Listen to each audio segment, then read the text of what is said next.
आज का बाइबल का वचन यशायाह का ग्रंथ अध्याय 49 वचन 8 से 15। आज का सुसमाचार यूहन्ना के अनुसार अध्याय 5 वचन 17 से 30 तक। यशायाह का ग्रंथ अध्याय 49 वचन 8 से 15। प्रभु यह कहता है, मैं उपयुक्त समय में तुम्हारी सुनूंगा, मैं कल्याण के दिन तुम्हारी सहायता करूंगा। मैंने तुमको सुरक्षित रखा है और अपने विधान की प्रजा नियुक्त किया है।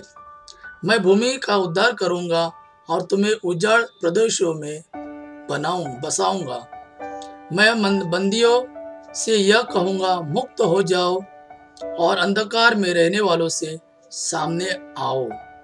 वे मार्गों के किनारे चरेंगे और उन्हें उजाड़ स्थानों में चारा मिलेगा। उन्हें फिर कभी ना तो भूख लगेगी और ना प्यास।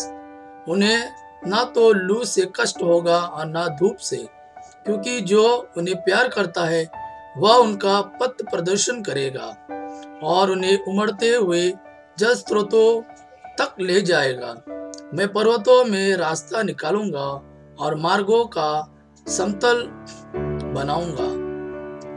देखो, कुछ लोग दूर से आ रहे हैं, कुछ उत्तर से, कुछ पश्चिम से और कुछ असुवान देश से।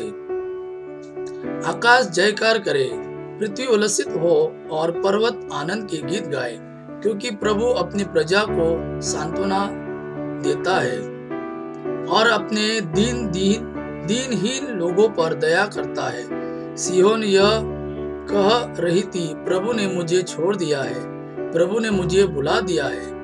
क्या स्त्री अपना दूध मुआ बच्चा भुला सकती है? क्या वह अपने गोद के पुत्र पर तरस नहीं खाएगी? यदि वह भुला भी दे तो भी मैं तुम्हें कभी नहीं भुलाऊंगा।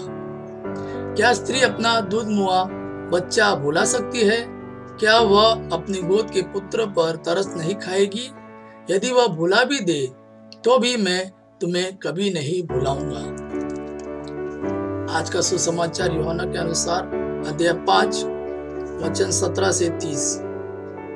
ईसा ने उन्हें यह उत्तर दिया, मेरा पिता अब तक काम कर रहा है और मैं भी काम कर रहा हूँ। अब यहूदियों का उन्हें मार डालने का निश्चय और भी दृढ़ हो गया, क्योंकि वह न केवल विश्राम दिवस का नियम तोड़ते थे, बल्कि ईश्वर को अपना निजी पिता कहकर ईश्वर के बराबर होने का दावा करते थे। ईसा ने उनसे कहा, मैं तुम लोगों से यह कहता हूँ, पुत्र स्वयं अपने से कुछ नहीं कर सकता, वह केवल वही कर सकता है जो पिता को करते देखता है। जो कुछ पिता करता है वो पुत्र भी करता है, क्योंकि पिता पुत्र को प्यार करता है और वह स्वयं जो कुछ करता है उसे पुत्र को दिखाता है। वह उससे और महान कार्य दिखाएगा, जिन्हें देखकर तुम लोग अचंभे में पड़ जाओगे।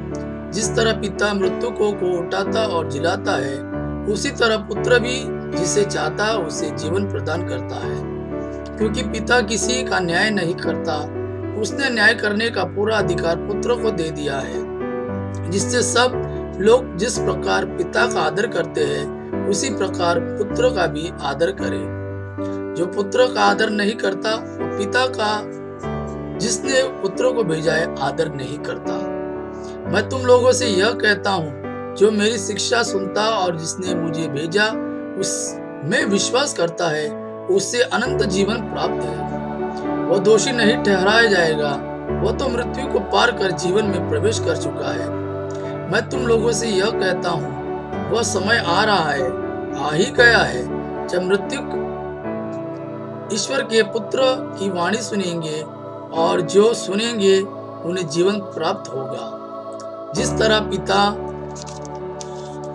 स्वयं जीवन का स्रोत है, उसी तरह उसने पुत्र को भी जीवन का स्रोत बना दिया है और उसे न्याय करने का भी अधिकार दिया है, क्योंकि वह मानव पुत्र है।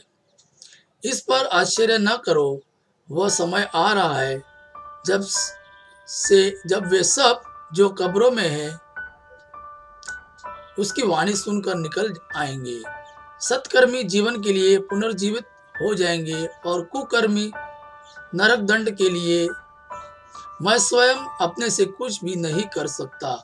मैं जो जानता और सुनता उसी के अनुसार निर्णय देता हूँ और मेरा निर्णय न्याय संगत है। मैं स्वयं से अपने से कुछ भी नहीं कर सकता।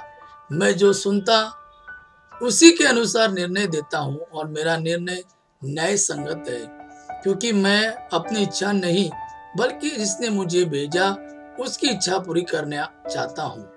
क्योंकि मैं अपनी इच्छा नहीं बल्कि जिसने मुझे भेजा उसकी इच्छा पूरी करना चाहता हूँ। यह प्रभु का वाणी है। प्रभु का धन्यवाद। आबा पिता की महिमा और पुत्र यीशु का प्रेम आप पर सदा सर्वदा बना रहे। आमीन।